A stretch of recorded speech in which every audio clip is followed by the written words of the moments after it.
हाँ तो देखिए क्लास 10 का मैथ चैप्टर नंबर 3 से मैंने 5 ऑब्जेक्टिव लिया हूं, जिसमें से आपको देखना है कि आप उसमें कितना सही कर पाते हैं। ठीक है, तो पहला क्वेश्चन क्या है, दो रेखीय समीकरण के आलेख प्रतिच्छेदी रेखा है, आलेख प्रतिच्छेदी रेखा है, तब रेखीय समीकरण का हल क्या होगा। अब यहाँ देखिए आलेख क्या होता है, एक तरह का ग्राफ होता है, मतलब दो समीकरण का ग्राफ दे दिया है और उसमें दोनों रेखा कैसा है, प्रतिच्छेदी है, मतलब दोनों समीकरण का रेखा एक ही बार काटा गया है, तो उसका हल कितना होगा, जब एक बार काटा गया तो उसका हल एक ही होगा। ठीक है, तो एक हल को क्या बोलते हैं, अद्वितीय हल को बोलते हैं एक हल। उसके बाद क्या है, रेखीय समीकरण युग में इतना एवं इतना का कितना हल होगा, तो इसे हमें तुलना करना पड़ेगा किससे, a1 बटे a2, b1 बटे b2, c1 बटे c2 से तुलना करना पड़ेगा। ठीक है, तो a1 का मान यहाँ क्या है 2 है, यहाँ a2 का मान क्या है 4 है, तो इससे तुलना करेंगे तो 1/2 आ जाएगा। ठीक है,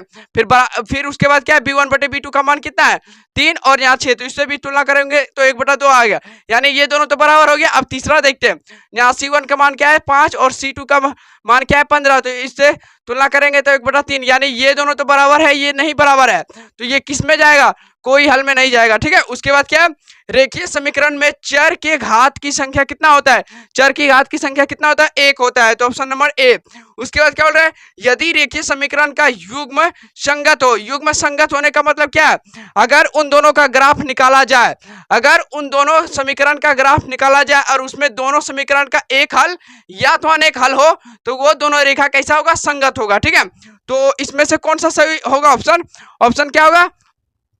समांतर, हमेशा प्रतिच्छेदी, हमेशा संपाती, दोनों हो सकता है, संपाती या प्रतिच्छेदी दोनों हो सकता है। ठीक है, उसके बाद क्या है, संपाती रेखा के लिए शर्त है, मतलब अनगिनत हल के लिए क्या शर्त है, a1 बटे a2 बराबर b1 बटे b2 बराबर नॉट इक्वल टू c1 बटे c2, ये तो हो गया कोई हल का नहीं। यहाँ हो गया a1 बटे a2 not equal to b1 बटे b2, ये तो हो गया एक हल का लिए, ये हो गया मेरा, जब तीनों बराबर होगा तो हम कह सकते हैं ये होगा हमारा संपाती हल के लिए। तो आप बताइए इसमें से कितना सही कर पाए हैं।